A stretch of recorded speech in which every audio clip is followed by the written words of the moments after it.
कर्म नियुक्तिर समय बढ़े 42 वर्ष कुन देखा 42 वर्ष पिला तो बेकार बुलूँ बेकारी भत्ता कहले देवे बोली बेकारी भत्ता भी दिंतु तेणु कथा हूँ 42 वर्ष बढ़े किसी हेनी पदवी यदि सृष्टि करी स्थायी पदवी एगेन्स्ट टेम्पोरारी लोक रे तेणु बर्तमान आम मंत्री मान रोच से अस्थायी रोच कि से 5 वर्ष रही तेणु बर्तमान तांकर भत्ता वृद्धि हम किंतु बर्तमान देखा आम अस्थायी कर्मचारी बर्तमान यही अस्थायी हिसाब से रही ये हूँ आमर आपण माध्यम दाबी सरकार एथुर निवृत्त रुहतु आउटसोर्सिंग कर्मचारी के स्थायी करूँ मु निरंजन परिड़ा श्रमिक नेता जन IMTs वरिष्ठ नेता देखो आज्ञा आपण जानी भल भाव जिते बीजेपी सरकार निर्वाचन समय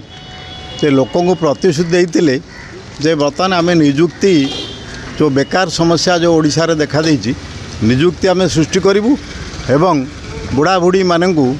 बंचवार राह देवु जो भत्ता बढ़ेबू 1000 टंका रु 3000 3500 टंका भत्ता बढ़ेबू ये दुईटा प्रति मुख्य इलेक्ट्रिक बिल छाड़ करूँ यही 3टी प्रस्ताव पर ओडिशावासी भरोसा रखी निर्वाचित करते सरकार को आनी कि बर्तमान कार्यक्रम जहाँ देखा जाऊँगी बर्तमान जो आउटसोर्सिंग उपर 2022 मसीह विगत सरकार जो निर्देशनामा जारी करते जे आम आउटसोर्सिंग सिस्टम बंद हो एबे जहाँ को दिज्व स्थायी नियुक्ति हो आउ आउटसोर्सिंग करानी किंतु वर्तमान जो एजेंसी माध्यम जहाँ को नियुक्ति दिखाला से मैंने प्राय 17 वर्ष 18 वर्ष टे काम कले प्रति विभाग आप देखिए मु जड़े कर्मचारी थी उठासन विभाग में उठासन विभाग में 2003 मसीह राज्य सरकार तत्कालीन राज्य सरकार विभाग को माने बंद करदे VRS दे लोक छटाई करदे जीवन जीविका से हरइले किंतु तापर जिते ऑफिस खाली हो गला बर्तमान आउटसोर्सिंग माध्यम किसी कर्मचारी नियुक्ति दिखाई डाटा एंट्री ऑपरेटर को आरंभ कर विभिन्न क्षेत्र में सिक्यूरिटी गार्ड को आरंभ कर आउटसोर्सिंग माध्यम दिखाई से 17 वर्ष 18 वर्ष धर रही किंतु आशा भरोसा बुड़ीगला से कौन बर्तमान हम भविष्य से बर्तमान अपेक्षा कर बीजेपी सरकार आसला आमको कौन गोटे सुविधा मिल कि आम स्थायी हबू कि आमर आगुरी थिला 10 वर्ष जे नियुक्ति कला हाईकोर्ट राय अनुसार स्थायी नियुक्ति दिखाई 1997-98 मसीह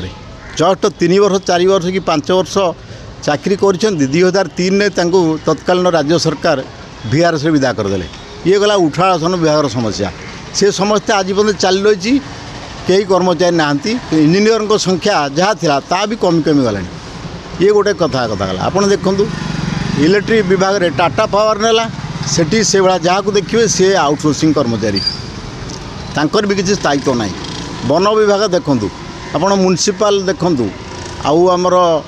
स्वच्छ भारत जो दिखाई कर्मचारी मानू दिखाई अर्बान डिपार्टमेंट रे जलसेचन विभाग देखूँ PhD डिपार्टमेंट देखूँ जो देखिए आउटसोर्सिंग मान किसी भविष्य ना तेणु आम आशा करूँ जे श्रमिक संघ हिसाब से राज्य सरकार आसला पर जहाँ से आउटसोर्सिंग सिस्टम को विगत सरकार जहाँ कहते आउटसोर्सिंग बंद हम कि ये कले तेणु बर्तमान बेकार आज बर्तमान 13 लाख बर्तमान ओडिशा रे पंजीकृत बेकारी एम्प्लॉयमेंट एक्सचेंज रे ना रेजिस्ट्री करी से माने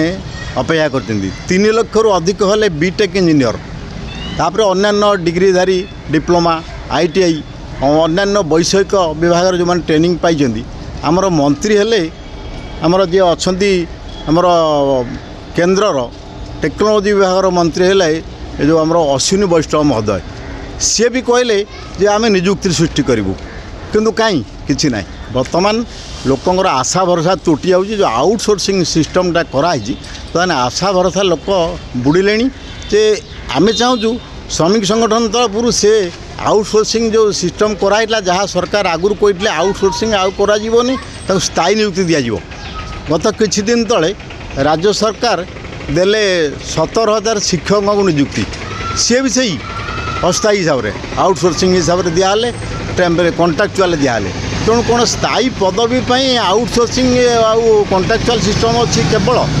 आउ स्थायी पदवी रहिबो खाली जो पदवी एगेन्स्ट जी नियुक्ति पाई से आशा करिवो मु एही पदवी नियुक्ति पाइले मु भविष्य में मोर कर्ममय जीवन आरंभ कर चाकरी स्थायित्व मिल कि ता होनी आज शिक्षक मानू दिखाई जो अवसर पर शिक्षा विभाग में बर्तमान मागिं सरकार जे कौ विभाग में कौ जिले में केते शिक्षक पोस्ट खाली अच्छी तांकू दिज्व गेस्ट शिक्षक तेणु जो शिक्षक मैंने बर्तमान 62 वर्ष कि 60 वर्ष नियुक्ति पाई बर्तमान तांकू पुणी दिज्व गेस्ट शिक्षक हिसाब से सेमाने आउ तांकर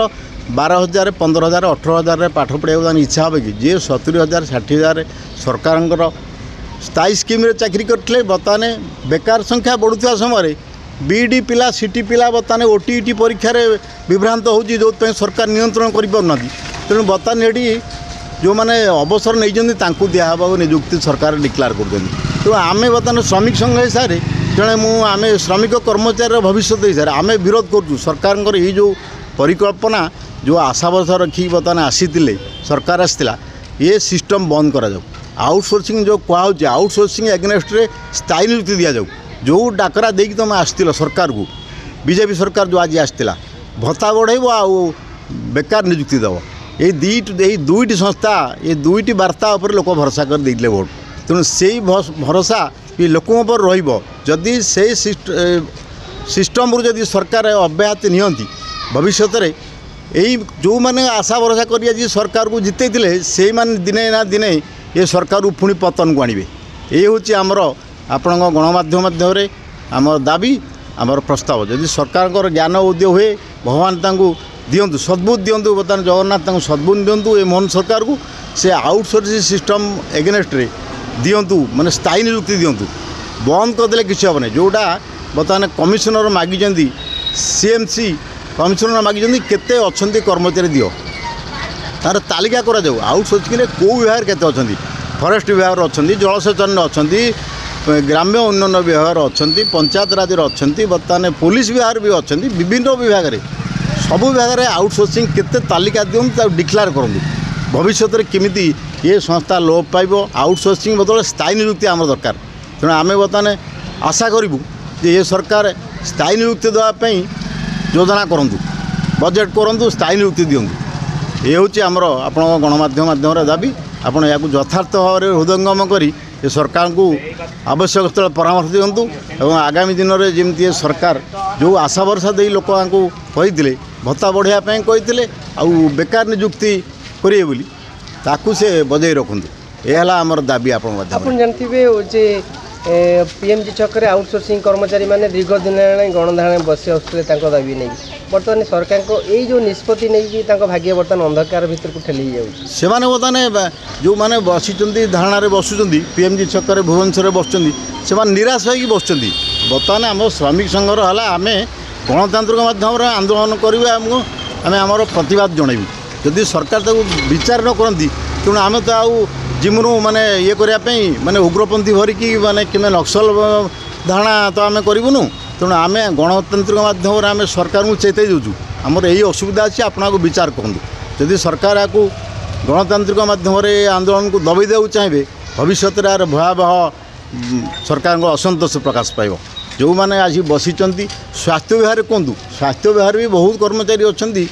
नर्सिंग कर्मचारी कहतु आपणर पारामेडिकल कर्मचारी कहतु से भी अस्थायी विभाग अच्छा से आशा करें एत वर्ष रहीलु 17 वर्ष 18 वर्ष आउ केते वर्ष चाकरी आम करूँ सरकार 42 वर्ष बर्तमान करदे